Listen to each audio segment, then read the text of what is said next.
There was obvious tension in the Judgment Day, specifically between Finn Balor and Damian Priest. Everyone and their mom knew that this faction was going to collapse soon. But when? Fans got the long-anticipated betrayal at Summerslam 2024, as not only did Dom betray Rhea for Liv, but Finn cost Priest his World Heavyweight Championship during his match with Gunther, losing not only his championship, but the people who he can call family in the process. This video focuses on the bad blood, no pun intended, between Priest and Balor. We're breaking down how their rivalry can become the highlight of WWE, if booked the correct way. We have to rewind the clock a bit, since Balor and Priest have history even before the Judgment Day, with the two facing off against each other thrice before the eventual formation of the faction. Once on NXT and twice on Raw, with one of those matches being for the United States Championship before WrestleMania 38. Priest was the champion at the time, and Balor went on to beat him, prompting Priest to turn heel. Priest joined forces with Edge at WrestleMania 38, helping him beat AJ Styles in the process, officially forming the Judgment Day. In the following month, Rhea Ripley was also taken under Edge's wing, and the three continued to feud with Styles, who had joined forces with Liv Morgan and Finn Balor, culminating at Hell in a Cell.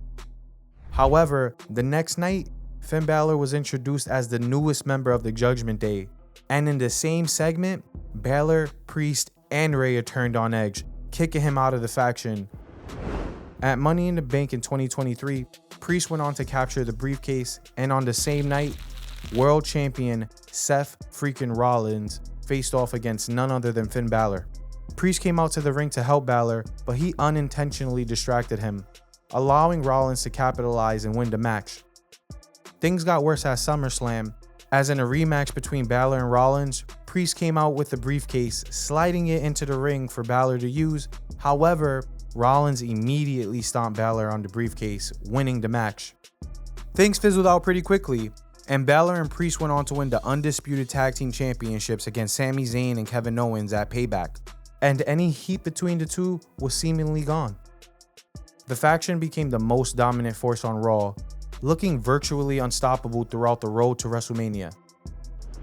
WrestleMania 40 delivered some of the best wrestling we've ever seen, if we don't talk about that match between Jey and Jimmy Uso. Aside from this, both nights were extremely important for the Judgment Day. On night 1, Priest and Balor lost both of their tag titles.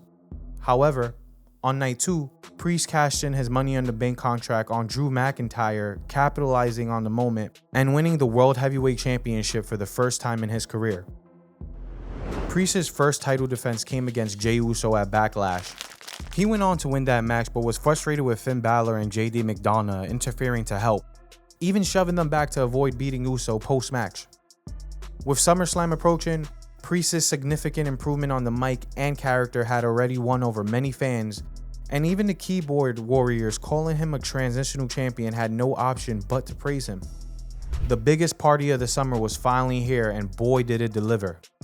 One of the main talking points from this instant classic was Balor costing Priest his title. Balor interrupted the match with Gunther, allowing Gunther to pick up the win. If there was a world record for holding a grudge, Balor should have won it that night, because he definitely hadn't forgotten how he couldn't win the big one due to Priest's accidental distraction, so he decided to screw him over a year later at the same event. Ever since that betrayal, Priest and Rhea stayed together under the name Terror Twins, feuding with the new and certainly non-improved version of the Judgment Day, which claims to have no leaders, but come on, we all know Balor is calling the shots. Despite this feud, Priest and Balor haven't faced each other or had a proper one-on-one confrontation yet, and with every day going by, fans are clamoring for the inevitable clash between Damian Priest and Finn Balor. However, with this feud, WWE needs to be extremely careful while pulling it off, since if executed correctly, it has a great amount of potential to not just be the focal point of Raw, but WWE in its entirety.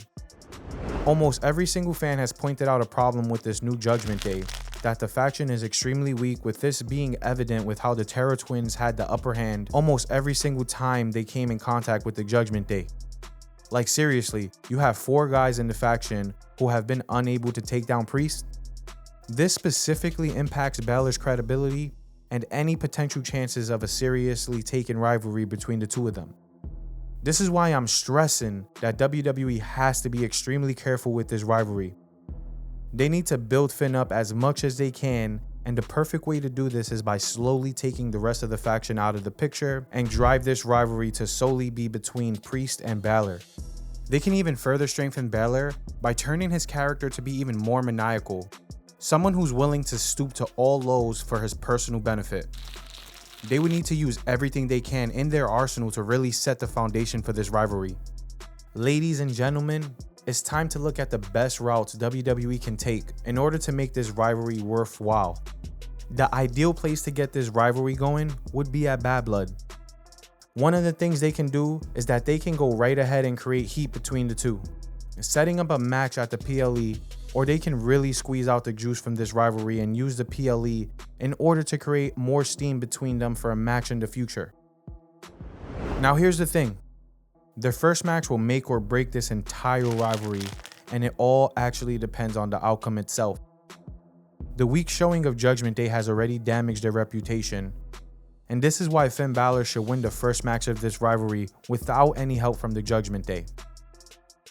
Making Priest win the first match would simply end fan interest, and this feud would fall flat.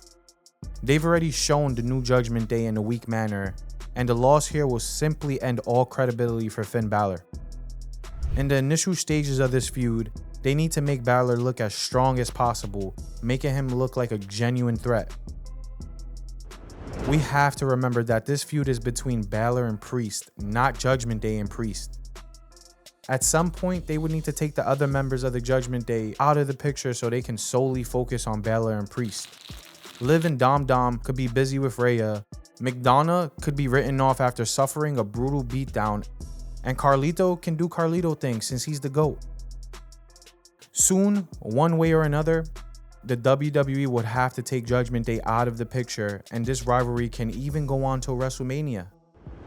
This is the type of rivalry which require multiple stipulation matches on PLEs. They need to make this as personal as possible, and Raw going on Netflix in January will be a blessing in disguise for this rivalry, since they can perfectly pump things up with lesser limitations. This is a rivalry that we can easily get 5 matches out of, starting with a normal match at Bad Blood.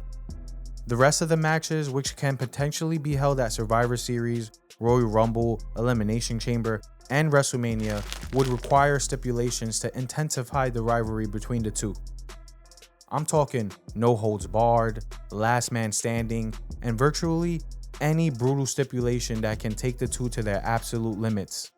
Alternatively, they can also set a match between the two at Crown Jewel instead of a match at Royal Rumble.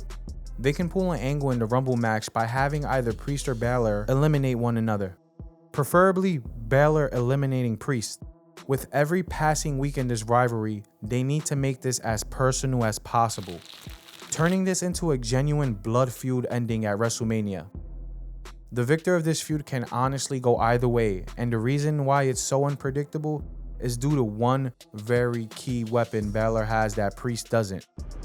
Now, I'm certain that there's one thing that has been looming around your mind ever since you started watching this video, and frankly, you're not alone. You know, when Balor is taken to his absolute limit, he calls upon a certain side of his, guaranteeing him victory. I'm talking about none other than the Demon, Finn Balor's alter ego, which we haven't seen since WrestleMania 39. Now, the real question is, when's the right time to incorporate the Demon in this story?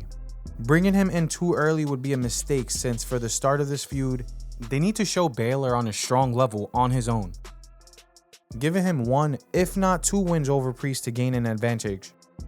However, then the next stage of this feud should mainly see Priest getting 1 over on Balor, and when Balor has had enough of Priest 1-upping him, the perfect time to bring him back would be at Elimination Chamber, the supposed second to last match between the two.